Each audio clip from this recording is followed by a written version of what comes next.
¿Cuál podría ser este factor oculto que añade calor al océano desde abajo? En oceanografía, este factor se conoce desde hace mucho tiempo. Se trata del calor geotérmico, el calor que entra en el océano a través de la corteza oceánica desde el interior de la Tierra. Es precisamente en el fondo del océano, sobre el que aún sabemos tan poco, donde permanece insuficientemente estudiado un gran número de estructuras geológicas, volcanes submarinos, fallas tectónicas, dorsales oceánicas y fuentes hidrotermales.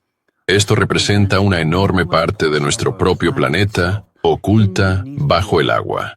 En estas zonas de actividad volcánica y tectónica, el flujo de calor geotérmico alcanza sus valores más elevados. Por ejemplo, la modelización numérica que incluye el flujo de calor geotérmico muestra que la circulación de las aguas frías de fondo cerca de la Antártida se vuelve aproximadamente un 33% más intensa que en las simulaciones que excluyen el calentamiento del lecho marino. Los experimentos numéricos también demuestran que incluso un aporte de calor desde abajo realista y relativamente débil puede elevar la temperatura de las aguas de fondo hasta en 0,4 grados Celsius y alterar de manera significativa el régimen térmico en las capas más profundas del océano. Un ejemplo de la influencia localizada de la actividad sísmica sobre la liberación de calor fue demostrado por un grupo internacional de científicos ya en 2004. Presentaron varios casos llamativos en los que secuencias de terremotos submarinos estuvieron acompañadas de aumentos bruscos y altamente localizados de la temperatura del mar, e incluso de cambios temporales en las corrientes oceánicas. Según sus observaciones, primero se produjo un enjambre de terremotos en el fondo oceánico a profundidades de alrededor de 10 kilómetros, que duró varios días o incluso semanas. Algún tiempo después, los mapas satelitales comenzaron a mostrar zonas de agua anómalamente cálidas sobre la misma región. En un caso en el mar Adriático, las temperaturas superficiales aumentaron en más de 5 grados Celsius. En la zona de los estrechos turcos, durante el verano de 2003, se registraron anomalías superiores a 9 grados Celsius. Para explicar estos fenómenos, los autores propusieron una hipótesis audaz. Los procesos profundos que ocurren en el límite entre el núcleo y el manto de la Tierra calientan la base de la litosfera, intensifican el magmatismo y las emisiones hidrotermales en el fondo oceánico, y este calor adicional alcanza posteriormente la superficie semanas o meses después, en forma de anomalías cálidas y cambios en la circulación oceánica. Sobre esta base, sugirieron que tales episodios pueden contribuir a determinados eventos extremos, como veranos inusualmente calurosos, e incluso desempeñar un papel en tendencias más amplias de calentamiento. Estudios posteriores aportaron un respaldo adicional a esta idea. Por ejemplo, un estudio de 2010 demostró una relación bastante sólida entre los terremotos y la variabilidad climática en el Océano Pacífico ecuatorial.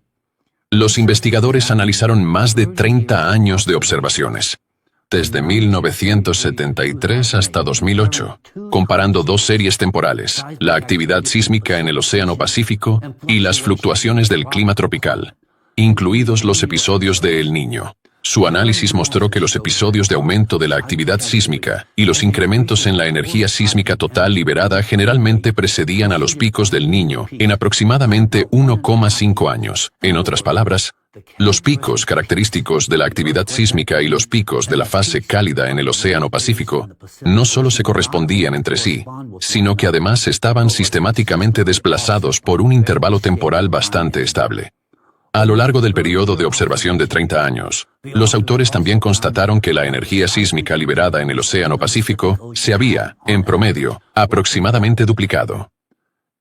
Un análisis similar fue realizado por el profesor Arthur Viterito, doctor en Ciencias Geográficas y especialista en Geografía Física y Clima.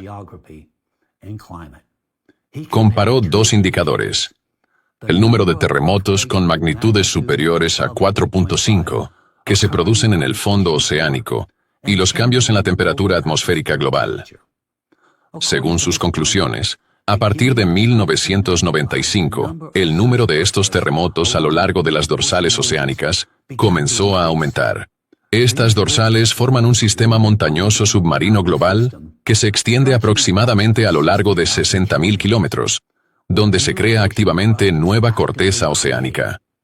Como demostró Viterito, existe una relación bastante sólida entre el incremento de la actividad sísmica en estas zonas y el aumento de la temperatura global.